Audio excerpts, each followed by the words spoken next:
abesti kutuna asko izango dituzu. Edo batzuk behintzat izango dituzu. Baina niri iruditzen zait, ondorengoa berezia. Eta nik aldetu nahi dizut, zergatik den berezia. Ikus dezagun.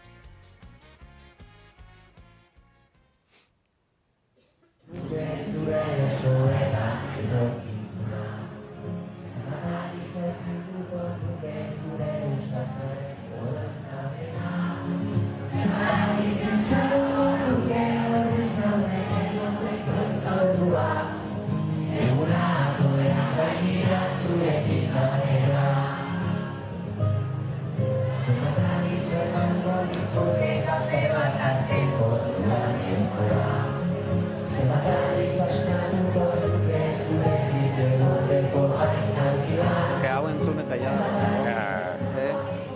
zerratik da berezia abesti hau nio? Jo, pixkat taldearen historia aldatu zuelako. Zupentsa, ni lan utzi nuela 2018an, taldearekin esango dugu, irabazi genuen guztia, inbertitu genuen materialean, genuen apostu oso handia, 2019an aukera berriak diskorako. Eta lehen aldiz guztia saldu genuen, lehen aldiz, hori 2005etik 15 urtetan lehen aldiz.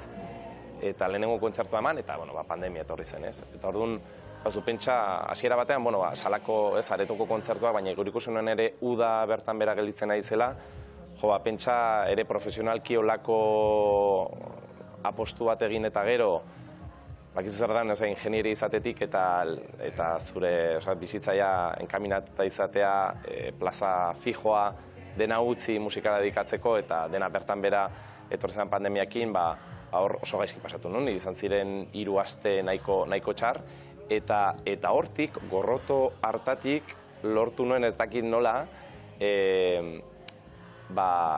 sortzea itxaropenezko kantu bat. Benetan, zurekin bateraren atzean dagoena da, benetan oso gaizki pasatu nuen, ez? Baina banekien noizbait bueltatuko ginela eta jendea berriro besarkatuko ginela, ez?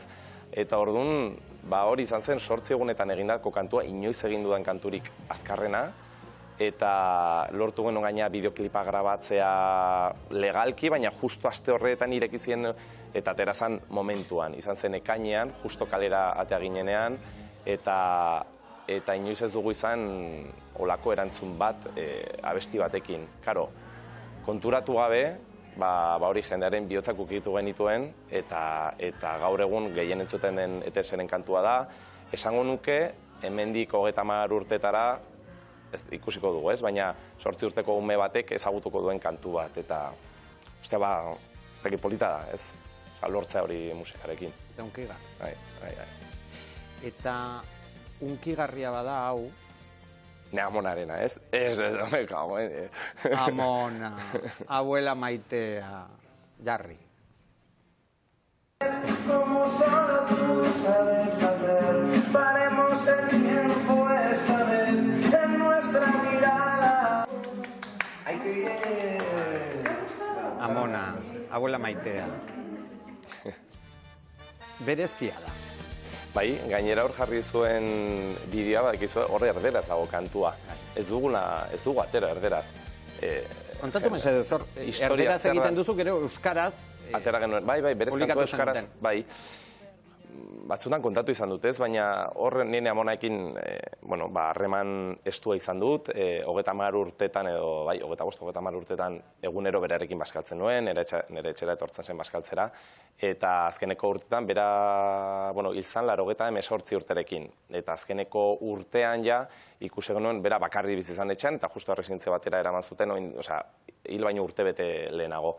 Eta hor ikusi nuen benetan ja zala momentua, nolabait inspirazio iturri izan zen niretzat nire amona. Eta kantua sortu nuen, eta erabaki nuen ETS-rekin ateratzea, ez? Ja erabakita genuen aterako zela irailean, eta berari kantatu nion, baina esan dut, itzuliko dut kantua berari kantatzeko, euskalduna ez zelako.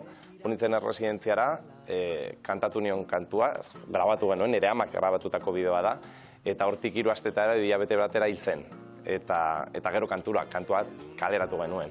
Eta hori, azkenean kantuan kontatzen ditu gauza pertsonal asko, begiena, begi urdinak, zer oso pertsonala da, baina aldi berean ere jendearen bihotzak ukitu zituen kantu bat, eta jende askok esan digu bere amona ikusten duela kantu horretan, ez? Eta uste dute bideokliparen klabe bat dela benetazko irudiak grabatzen egon nintzelako urte bete. Zu pentsa, ni berarekin erabaki nuenean kantu bat idatziko niola, berarekin elkartzen zen bakoitzean, ateatzen nuen mugikorra eta grabatzen nuen, nire amari ez nion ezer esaten, eta nire pero zer grabatzen ari zara ez nion inorri ezer esan, eta gero irudi pila nituen, eta erabaki nuen zeintzu gustatzen zaizkian, eta horrela montatu nuen bideoklipa, eta hori, hau montatu eta justu hiltzan. Orduan, ez dakit historia triste da, baina aldi berean, oso polita, nire amonekin bakean sentitzen naiz, egin nahi izan dudan guztia berarekin egin nuen bizitzan, eta horrekin gelditzen naiz, ez?